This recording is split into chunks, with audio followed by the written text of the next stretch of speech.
Bon, en fait, les amis, comme vous le savez, l'artiste qui revient pour éteindre la lumière sur Nabil et Marwaloud, alors que l'histoire est loin d'être terminée, car le youtubeur Nabil Flix poste régulièrement des vidéos dans lesquelles il traite l'affaire, alors qu'il n'est pas d'accord avec les dires du youtubeur.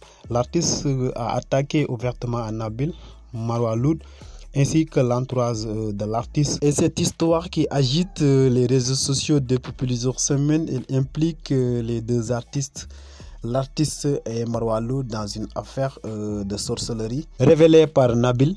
Il a reçu beaucoup d'attaques comme ceci. Il a même filmé caméra cachée des femmes au Maroc en traduisant mal leurs propos, les faisant passer pour des sorciers. Des internautes lui ont signalé ses erreurs. Il n'a apparemment pas rectifié ses erreurs. Il a donné une très mauvaise image au pays, le Maroc. Mais aussi, la sortie de Marwaloud fait réagir encore Nabil. Et pour plus de détails, on va écouter les propos de Nabil. Coucou la famille, j'espère que vous allez bien. Vous devez me voir comme un crasseux, il est habillé hier, il est habillé comme ça aujourd'hui. On vient d'arriver. Donc là je vais aller me reposer un petit peu, je vais faire une petite sieste. On est chez les grands-parents de Noémie. Je reprendrai la route demain. Qu'est-ce que je voulais vous dire? J'ai fini de regarder la story de Marwaloud. Je vous avoue que j'ai un pincement au cœur.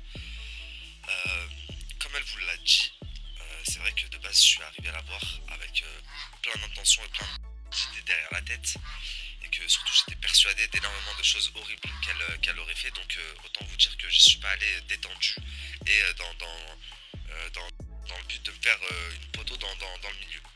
Au contraire, loin de là, si vous saviez. Maintenant il s'avère que, comme elle vous a dit, elle m'a exposé beaucoup de choses sous les yeux, et dont l'histoire de Safa. Saf qui est la première de leur groupe que moi je connais de base en fait, avec qui je parlais. Donc quand elle me montre tout ça, bah déjà je suis choqué, je suis abasourdi de voir Safa comme ça, parce que c'est pas du tout ce qu'elle reflétait. Moi à l'époque où je parlais avec elle et tout, c'était vraiment une bonne vivante, dahak tout le temps, etc. Et là pour le coup c'est pas du tout ce qu'elle reflétait. Donc premièrement ça m'a choqué, puis ensuite on a commencé à m'expliquer ce par quoi elle était passée. Et en fait, à partir du moment où il n'y avait pas ce qu'elle avait dit, c'est-à-dire une vidéo claire de Marwa qui dit ça, un machin ça qui dit ça, tout ce qu'on m'avait promis, quel genre de personne j'aurais été, s'il vous plaît, la famille, si j'aurais quand même annoncé l'histoire. On est venu me dire ça, on est venu me dire ça, on est venu me dire ça, on est venu me dire ça, et que derrière il n'y aurait pas eu de suite, même pas une preuve. Vous auriez juste vu une fille peut-être dans le mal à ce moment-là, et vous aurez ressenti alors la peine que moi j'ai ressentie. Vous auriez fait quoi?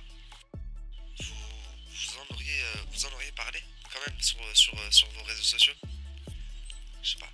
Il y en a beaucoup qui disent que c'est moi le bâtard, mais il y en a beaucoup, quand je vois votre cogite, je me dis que vous ne savez pas ce qu'est un bâtard. En tout cas, je suis très content que Marwa ait décidé de prendre la parole, même si elle a quand même préservé un maximum sa famille, j'ai pu le constater. Parce que certains détails que moi j'ai eus, si vous les aviez eus, vous auriez tout compris en fait. Et vous auriez compris surtout pourquoi j'ai mis de stand cette histoire qui n'avait ni queue ni tête, et surtout qui était mon... Enfin, ça c'est une des histoires de la famille. Les histoires, il y en a eu plein. On m'a dit la fille de Marwa, c'est pas la fille de Marwa. Vous rendez-vous compte jusqu'à où mon enquête elle est partie. On m'a dit Marwa et sa sœur, c'est pas des sœurs, c'est un pacte satanique qu'elles font. En fait, de famille en famille, c'est héréditaire. Chacune doit donner la fille à l'autre. Enfin, c'était incroyable. Mais le pire, c'est que je l'ai pensé tellement sain d'esprit que j'ai réussi à y croire. Et là où je m'en veux encore, c'est que lors de mon interview avec Marwa, elle m'a posé une question. Elle m'a dit: t'en as parlé à l'artiste? Je lui ai dit oui. J'en ai parlé à l'artiste même avant. Je lui avais dit, je m'en suis... Elle m'a dit une chose.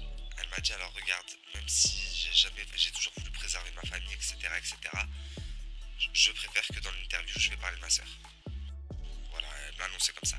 Je lui ai dit: écoute, c'est pas trop le sujet, les gens ils vont être perdus, ta soeur elle n'est jamais sortie pour l'instant depuis les 4 premiers épisodes. Son Marwa c'était le 5ème, donc je pense pas que ce soit une bonne idée. C'est plus toi là qui va la mettre dedans alors qu'elle est pas bien, elle est dans une phase de récupération, etc. Tu vas la remettre dedans, ça sert à rien, franchement, ne parle pas d'elle.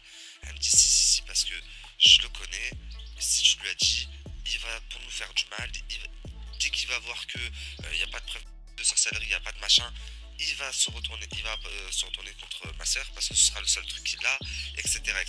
C'est des audios de ta bouche. Donc elle voulait, wallah, je peux même le retrouver je crois, mais elle voulait en parler lors de son interview. C'est moi, Hamar, je lui ai dit non. Mais d'un autre côté, je suis aussi soulagé parce que c'était l'anniversaire de sa mère, elle s'est zépo, elle vous a fait une story de ce que j'ai compris. Mais pour que vous compreniez bien, il y a énormément de choses qu'elle a omis de vous dire, mais que moi je vais vous dire, il vous faut une vraie vidéo. Lui rendre la monnaie de sa pièce pour que vous vous rendiez compte à quel point il est mauvais. Parce que ce que je vais vous dire, il le savait, je lui ai dit. Mais il s'en foutait à ce moment-là, il voulait juste détourner l'attention de sa femme, que j'ai quand même très bien préservé dans mon dernier épisode. J'ai préservé tout le monde un maximum. Mais non, lui, il s'est dit, je vais mettre Safa, une meuf de 20 ans dans la sauce, et je vais la cataloguer à vie. Enfin bref, il est 7h du matin, je vais aller faire une petite sieste et on se regarde tout à l'heure pour ma story. Bon, bref, les amis, c'était ça, la sortie de Nabil concernant l'affaire de sorcellerie entre Marwa Loud et l'artiste. Et on a vu que l'artiste a balancé toutes les audios et la conversation entre lui et Nabil. Et l'artiste a nié les révélations de Nabil et le reportage sur Safa, dont beaucoup d'internautes ont partagé cette idée que dans le reportage de Nabil, il y a beaucoup d'incohérences que celle d'une petite fille morte. C'était ça les amis, si cette vidéo vous plaît, abonnez-vous, activez la cloche de notification pour ne pas louper aucune de nos prochaines vidéos.